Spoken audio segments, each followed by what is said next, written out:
My name is Mark Labine. What's your birth date July 28th, 1952. and your current address? Arden Hills, Minnesota, Um, 55112. could you tell us what branch of service you served in?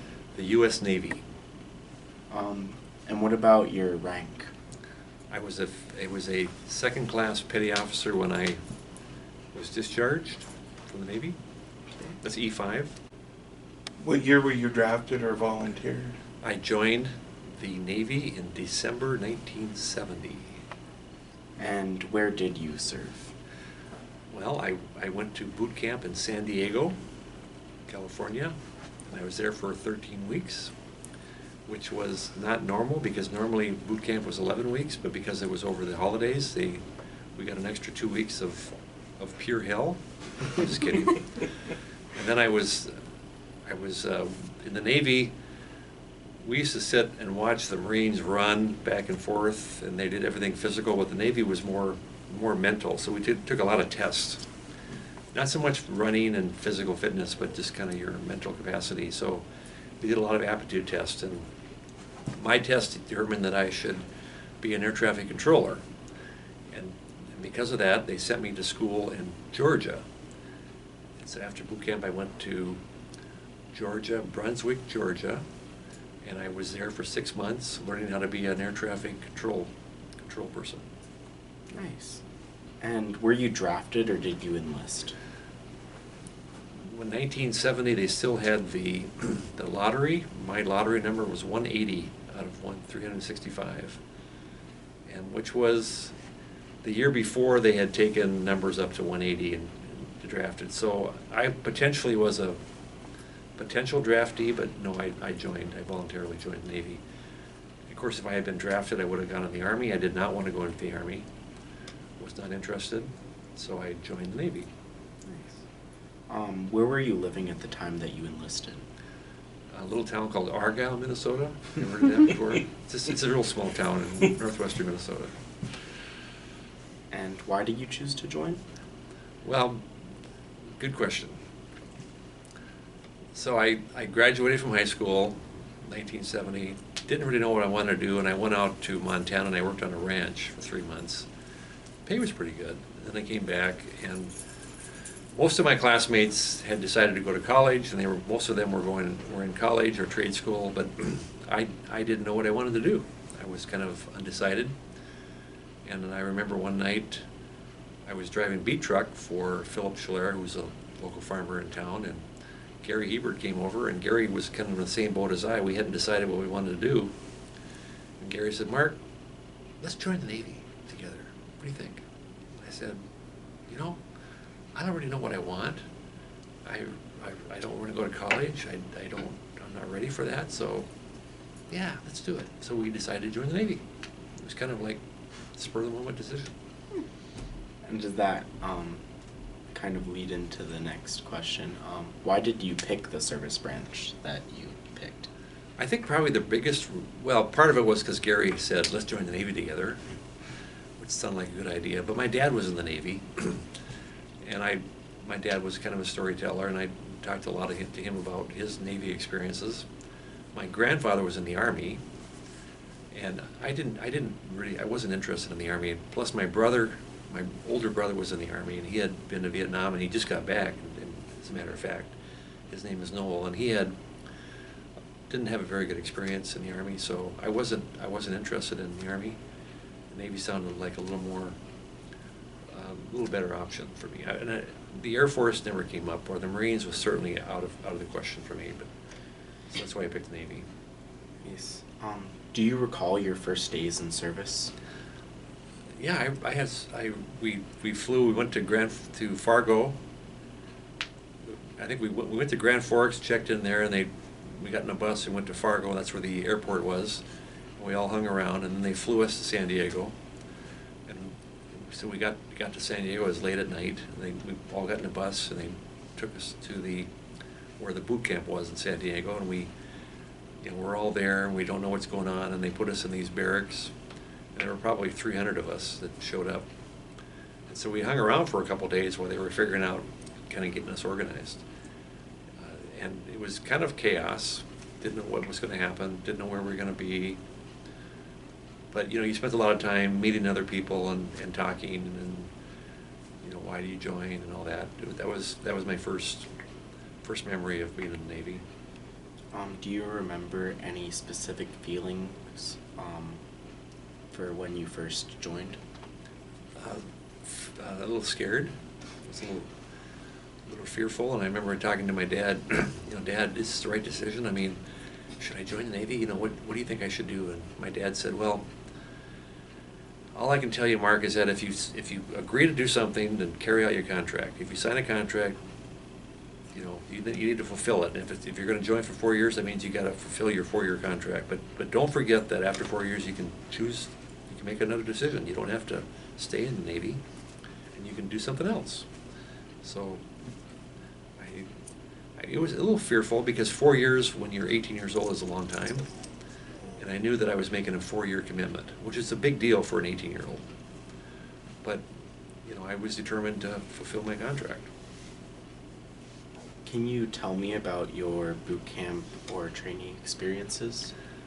In the Navy boot camp, we had 60, it was all men, no women in boot camp then. We had 60 men in our company. I was in company 457, and Gary Hebert, who I joined with, was in 456. So we'd see each other a lot. But boot camp in the Navy was, you get up at 4:30 in the morning, you go out there and you wait in formation for your turn to go eat breakfast. You know, you eat breakfast somewhere between 5 and 6. Sometimes you go out there and you'd have to sit for 45 minutes before it was your turn. And a lot of it was designed to teach discipline and teach you how to work as a team. We did a lot of marching, which is all working as a team. But a lot of what boot camp was taking classes, learning, you know, the process and learning what the Navy was all about, and taking tests. I took a lot of tests, and I also had a lot of shots. I mean, they'd give you a shot for everything under the sun. A lot of vaccinations for, you know, because, you know, we could go anywhere in the world. You know. What was the food like? Was it terrible, or?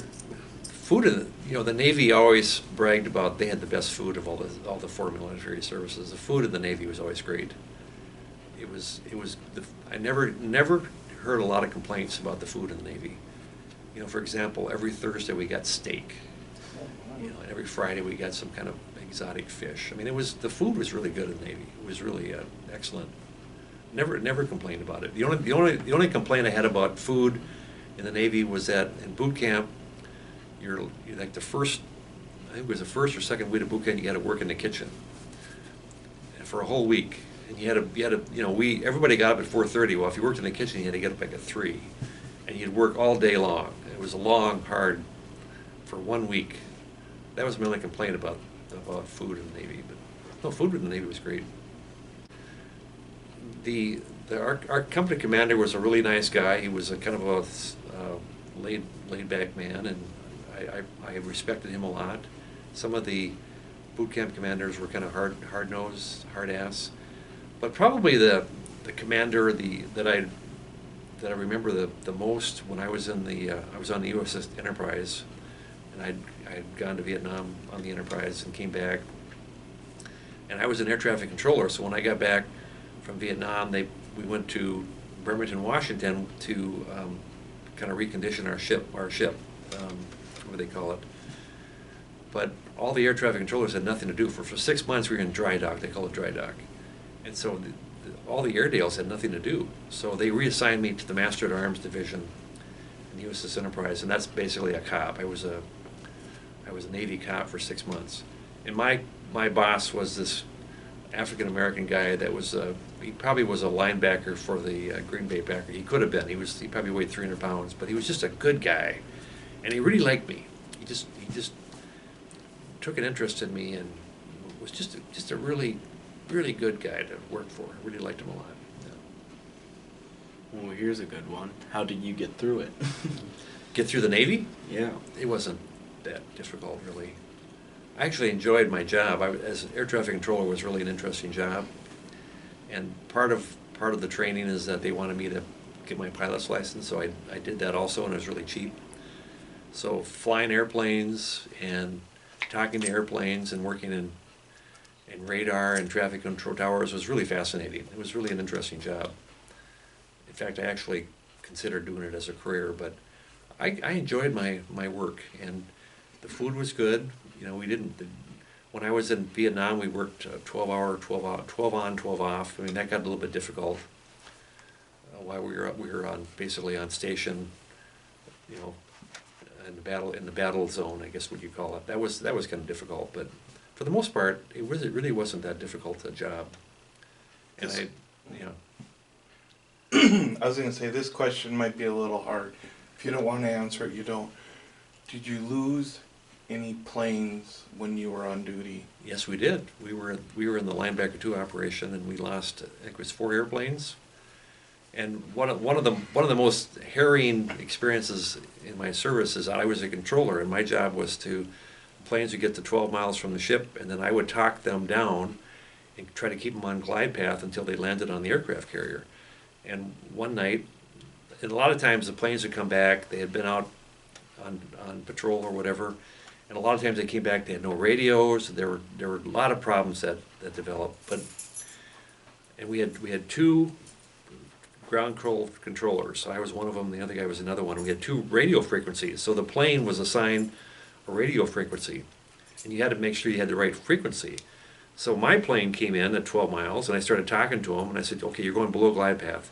You're going further below glide path. He wasn't listening to me, and he kept going further and further below glide path to the point where he was going to, I said, execute misapproach, execute misapproach. He was going to crash. And finally, right before he hit the water, he veered off. You know, he realized that he was going to crash. And he went around, and we finally got him on board.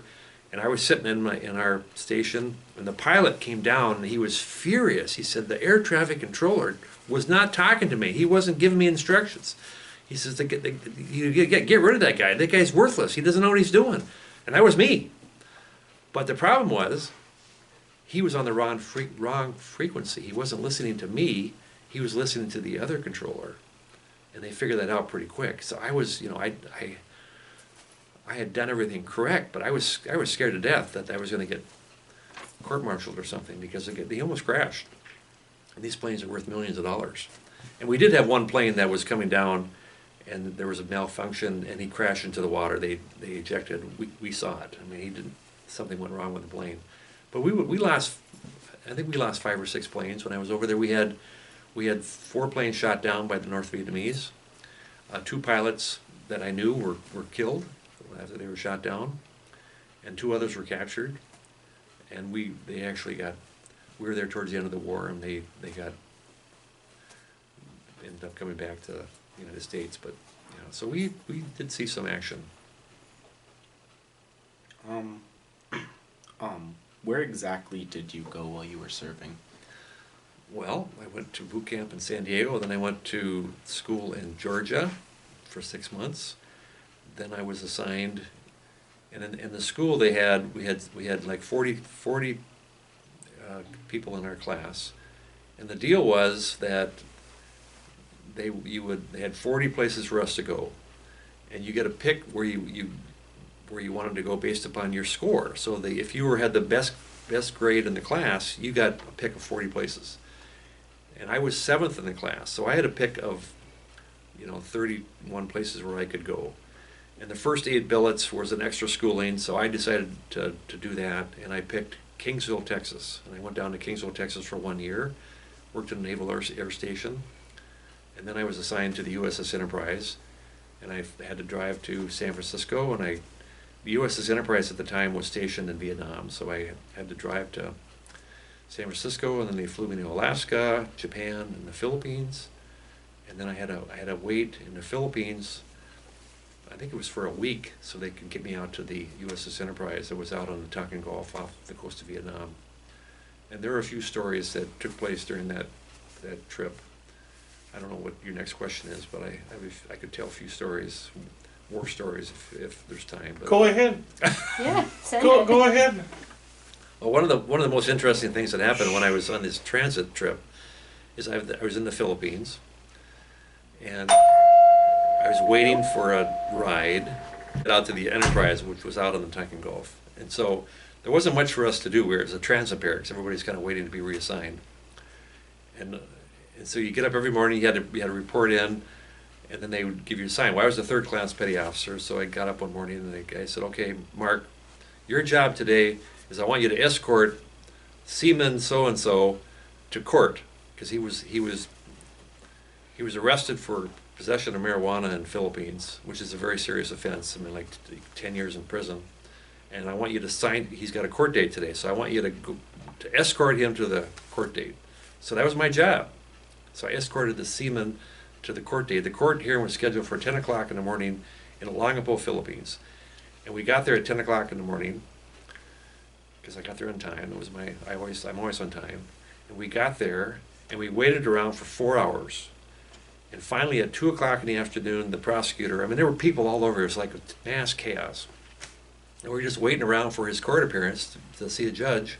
And finally, at 2 o'clock in the afternoon, the prosecutor comes back and says, well, we're not going to be able to get to you today. You're going to have to come back next week. Oh, okay. So then I had to escort this guy back. And as I'm escorting him back, he says, you know, Mark, can we just stop and have a little bit something to eat before we get back? You know, he was in the brig. I said, okay, sure. And so we stopped at this little restaurant that he knew, and his girlfriend came over because he was in love with this Filipino woman, and the guy ended up getting 10 years in prison in the Philippines, and I was his escort for that day. You know, he could have ditched me because I was pretty laid back escort, but it was, you know, for a young, I was 19 years old. I'm an escort. I'm escorting this guy into this strange court system in the Philippines. Very kind of bizarre story. But I finally then, a few days later, I got a ride on this LST ship that rowed me out to Tonkin Gulf, a 3-day trip, and finally got on board the Enterprise, which is where I was assigned. And then when I got on the Enterprise, the first thing that happened, because I was kind of a rookie, I get on the Enterprise and I go to my division. There were 33 guys in my division, and of course they're kind of ribbing you. You know, what are you doing here? You know, why would you volunteer for this? You know, what are you doing in Enterprise? And he said, well, have you been to the pool hall yet? I said, the what? The pool hall. The pool hall's in the front of the ship. He says, here's where you go. He gave me directions to get to the pool hall. Well, there's no pool hall in the Enterprise because it's rocking all the time. You can't play pool. But they're trying to get me. They're trying to trick me. You know, and they wanted me to go on this like wild goose chase to go look for the pool hall. And I almost fell for it. And when this other guy said, Mark, you're just kidding. There's no pool hall. So I said, yeah, how can there be pool on a ship? So I suppose they had to have some kind of initiation. well, sure. It was kind of like, yeah. Do you remember arriving and what it was like? On the Enterprise? Yep. He just said. Well, I mean, and I'll never forget, because I was on this little LST, and they had the helicopter come and land in the back of the LST, and I got on the helicopter, because they had to get me from the LST to the aircraft carrier, and I lifted off on this helicopter, and that's the first time I'd ever ridden on a helicopter. And you can see the USS Enterprise. The USS Enterprise is a huge, huge ship. There's 6,000 men on this boat, this flying boat. It was like a flying airport. And I could see it in the distance coming towards it, and it was like, wow, I'm gonna be on that thing. It was for a little kid from Argonne, Minnesota, who hadn't really seen much of the world. It was quite a, you know, I'll never forget that feeling of seeing that ship, how beautiful it was. Did you ever see combat? Well, I was on an aircraft carrier, so no, we never saw combat per se. And the closest we came to actually being in danger is that the North Vietnamese had these little patrol boats, and they had a missile on the patrol boats. They had a range of supposedly 25 miles. And one night, 2 in the morning, we had general quarters, you know, and all the things, and everybody had to get up, go to your battle stations, man your battle stations, because this little patrol boat had got within 25 miles of the USS Enterprise, and if they knew where our ship was, they could have launched a missile. And we always had, on the Enterprise, they always had 2 planes there was always 2 planes in the front of our ship with a pilot in there that we could launch at a moment's notice. There was always a pilot and 2 airplanes, so they launched immediately and they destroyed this boat. But that was the closest that I came to actually getting shot at. Were there many casualties in your unit? No. We lost 2 pilots on the USS Enterprise out of, you know, close to 6,000 men. Can you tell me a couple of your most memorable experiences? Well, I have. If there are any, you've already said a couple, but yeah, I know there's more. Yeah, we had a few memorable experiences in the Navy. I remember when I was in the transit barracks in San Francisco, we were there with a bunch of people, and including Marines, and everybody was having, it seemed like they were having a good time. All of a sudden, these Marines started yelling at each other, and one Marine took a pitcher of beer and he smashed it on the head of the other Marine. There was blood all over the place. It was like, holy crap, what's going on here? It was like, wow. So that was a very memorable experience. Were you awarded any medals or citations? Yeah, I have I have Vietnam Service Medal, the Navy Unit Commendation Medal, and I got another medal too. I think I had three medals on my it's on my DD 214. How did you stay in touch with your family while you were? Letters back, that was before computers or email or text. So we actually had to write letters back in those days. We actually wrote a letter. My mother would write a letter every week, and I wrote a letter back to my mom every week. And then I had, letters. It was mail call was a big deal on our ship. What did you go on to do as a career after the war? Well, I got out of the Navy and decided that I wanted to go to University of North Dakota into airport management because I had my pilot's license and I had air traffic control background experience, and the University of North Dakota had a great airport management program. So, so I applied and I got in January of 1975, and I got out in August of '74. So I went to Twin Cities. I was living with my sister, and I decided I'd take some night classes because I found out that I could get unemployment. When you got out of the Navy, I could get unemployment insurance. And then I also was told that so my plan was to get my commercial pilot's license and I could use a GI Bill. So I was getting the GI Bill, taking flying lessons at home and field down in St. Paul, and I was getting unemployment, and I was going to night classes. And I decided that because I'm going into airport management, I'm going to take economics, marketing, and then just for the heck of it, I decided to take a sociology class. And so my economics professor was this guy from India, and I couldn't understand a word he said. And my marketing professor was this guy from General Mills who was telling us how they treated the consumers. And my sociology professor was this young, beautiful, vivacious woman that was telling us how much we did all these really fun things in sociology. So I decided that, I didn't like business, but I really like sociology. So I just ditched the whole idea of going to University of North Dakota Airport Management, and I decided to major in sociology. And then I got a degree in sociology, but what do you do with sociology? So then I decided, one of my sociology classes was with this law professor from the U, and I really liked him, so I decided to go to law school. And then ended up in law school, and I had a career in law and became a judge. So. How did your service and experiences affect your life? Well, I always tell this about my Navy experience, is that I grew up in a small little town in northwestern Minnesota on the farm and was fairly isolated from reality, from civilization. And the Navy really kind of acclimated me to be civilized. I mean, I learned about big organizations. I learned how to get along with a lot of people. I learned about administration. I learned about, really how to live in a complex society. And so the Navy was a really good, I grew up in the Navy is what I figured. After 4 years of the Navy, I felt that I was a man. I felt that I was a mature adult, and I had learned responsibility, and I was ready to make some career choices. I was not ready to make career choices when I was 18. I had no idea what I wanted to do when I was 18, but I knew what I wanted to do when I was 22. Is there anything you'd like to add that we didn't cover? The military experience was a wonderful experience for me, and I don't know what my life would have been like without being in the Navy, but I can tell you that the Navy has been a big part of my identity and career, and had a very positive impact on my life. Thank you, sir. You're welcome.